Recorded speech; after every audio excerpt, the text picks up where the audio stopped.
Well, Joseph Farah is with us, WorldNet Daily, WND.com. Joseph, I was reading your column 2 days ago, I guess it was, about the voter fraud that you've uncovered, and I wanted you to come on our program and talk about it. Tell our listeners what they need to know about this story. Well, for starters, Tim, we actually put out a magazine issue, Whistleblower Magazine, our monthly magazine, before the election.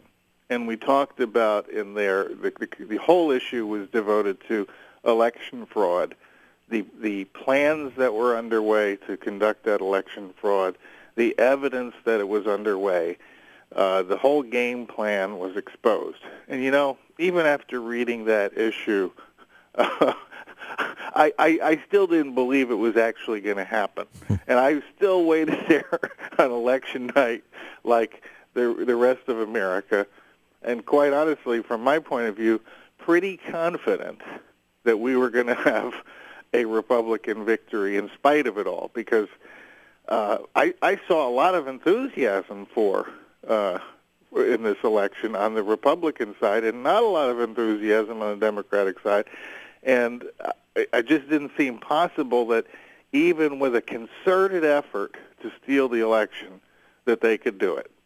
That's how sure I was. And then election night, we watched as Barack Obama came up with 10 million fewer votes than he got in 2008, and yet he still won the election. And Mitt Romney got almost 3 million votes less than John McCain got in 2008 in an election where I think Republicans were, just totally unenthusiastic. It doesn't seem, on the face of it, on election night, I sat there in disbelief. And then we began hearing, one by one, the horror stories of what transpired in this election. One of the most important things, I think, is the way the military vote was handled. We still don't have the military votes counted. And, of course, the ballots were, I believe, deliberately late in being delivered. Some of them were never delivered. We don't know the numbers there, and we don't know how that could have impacted the election. We have WND, we conducted our own little investigation where we demonstrated how easy it was for foreign campaign contributions to be made to the Obama campaign. We actually made donations in the name of Osama bin Laden from a Pakistani IP address using a phony physical address. We did everything we could possibly do to set off every red flag so that the Obama campaign would not accept this donation, and yet they did. They accepted multiple donations from Osama bin Laden from a Pakistani IP address. Do you hear what I'm saying? Yes, here? I heard you.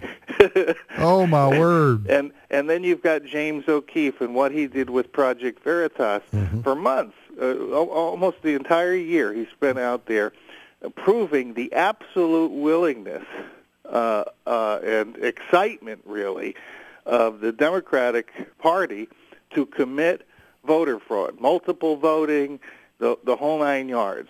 And, people even lost their jobs as a result of these video investigations he did. You go on and on. Now we're getting the anecdotal evidence from polling locations across the country where you see 150% turnout. You explain that to me, how you have more people voting than are registered in districts, critical districts in Pennsylvania, Ohio, and so forth. We're seeing a recount going on in Allen West District, and there's already evidence of shenanigans there that led to, at least initially, him losing the vote. He may come out of this by pursuing it with a victory, or with a re-election victory.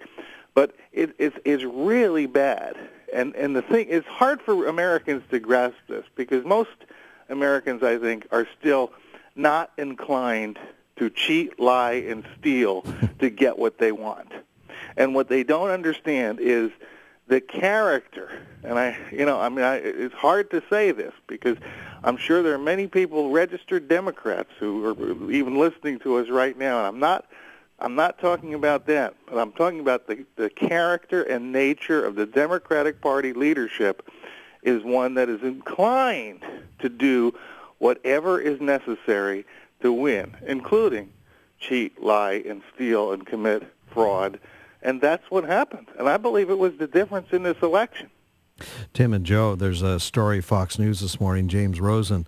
He talks about in some areas in Philadelphia at certain polling stations where 100% of the vote was for Barack Obama. Yeah. Not one person who entered that polling station, according to the polling research. Stations, 59. Not one person voted for Mitt Romney. But this could be a fatal error on their part, because if we can find one person at any of those polling stations, who, and see, now this is getting public, this is getting more attention, and if we can find one person at any of those polling stations who did not vote for Obama, we blow the lid off of that. Yes. Yeah. Let me give the numbers here, folks. I hope if you're sitting down, I hope you're sitting down for what I'm about to tell you. And if you're driving, you might want to pull over to the side of the road, okay? Because listen to these, and you have to be impressed with the Obama campaign to have such disciplined control over their voters in Philadelphia, that in 59 different polling areas, 59 different polling divisions, voting divisions, there was a total, here was the score, okay, in those 59, it was Obama, 19,605 votes. Romney, 0. Did you hear me, people? Yeah. This was a blowout in Philadelphia. 19,605 to 0. We didn't even have one voter who went in half lit up. Yeah, and didn't know what, or made a mistake, or has poor vision. No. It was 605 for Obama and 0 for Romney. Now, Tim, what is the mathematical possibilities of that, Joe? Well, it's 0, and of course, a lot of people are going to look at what we're saying right now. Right. I'm just telling you, prepare yourself for I'm this. Prepared. You had that nut Farah on, and you're talking about the election being stolen.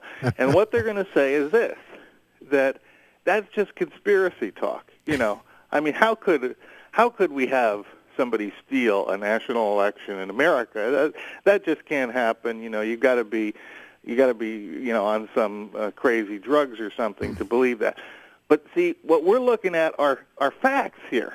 Yes. And that's what they don't want to deal with. When you look at these facts, you have to have, it takes more faith to believe that thousands and thousands of people in 59, you had unanimity in 59 polling districts in Philadelphia than to believe that there was some fraud going on there. And that's that's what we have to get across. We stick to the facts. We show these one by one. I'm telling you, every day we're hearing from more and more people, poll watchers, telling us horror stories like you wouldn't believe. And so I believe, now I don't know if we're ever going to overturn this election as a result of this, but going forward, we're never going to have another, free and fair election in this country if we don't expose what happened in 2012. You filed a formal complaint, though, in your column. You said to the Federal Election Committee. That's right. Yeah, on this issue of because this Osama bin Laden thing, we engineered this. We made this happen. And we did it. You gave. Let me get this right here, because I mentioned it was the Twilight Zone about the Boy Scouts of America. It seems like every day we're talking about stories that can't possibly be true. That's honestly. Right. See, they're so unbelievable that people say, "Nah, right, it couldn't have happened." You're making this I up. thought that when my reporting team came to me and told me the details of this Osama bin Laden thing, I said, I got to see it. You got to show me everything. And of course, we had the screen captures. so we could show people exactly what was. And there you can see the Obama website where they got pictures of Osama bin Laden telling people to vote. Now, is it supposed to be? What are the rules on accepting donations from foreigners? Well, there's a rule against it. There's an absolute. It's an absolute. Yeah. Now, here's what's going to happen. I'll tell you right now, Tim. What's going to happen is, see, it's also a violation of election law to make a donation in the name of another person. And that's why we filed the FEC complaint out of self-protection, because you know what was the result of us doing that? And here we're trying to alert the public, right, showing that the Obama campaign, the President of the United States, is allowing this to happen. And, of course, the press's reaction was, you ought to put these guys in jail because they are admitting that they committed campaign fraud by making these donations. They want to punish us, the watchdogs, for blowing the lid off of this. And by the way, this happened 4 years ago, too, in the Obama campaign. Mm-hmm. And we had evidence of that. We had evidence of a whole machine in the Middle East where these donations were being made with disposable credit cards and so forth.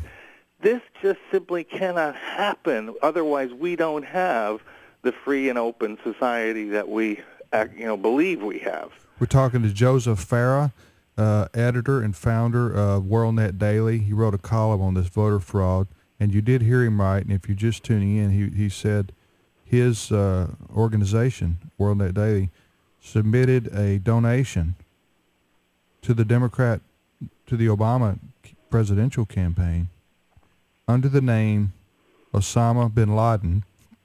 I'm not laughing. I'm not laughing because this is funny. It's not funny. That's just one example. We did it under Ahmadinejad. We did it under Hugo Chavez, Fidel Castro. All of them were accepted. And by the way, we used foreign IP addresses, which any website, any e-commerce engine would be able to pick that up. And so you use a foreign website. Didn't you? I'm sorry, but it's hard for me not to laugh. This is not funny. I'm not laughing because it's funny. It's just so ridiculous. Didn't you put deceased terrorist? Yes, that was his occupation, and his company was Al Qaeda, and he lived the jihad way. And they accepted the donation? Yeah. I mean, see, we were trying to get it turned down. I mean, if you can't see by what we were putting in, we did every red flag you could dream of. Right. We threw it up there, just to make sure. Mm-hmm. Is any of the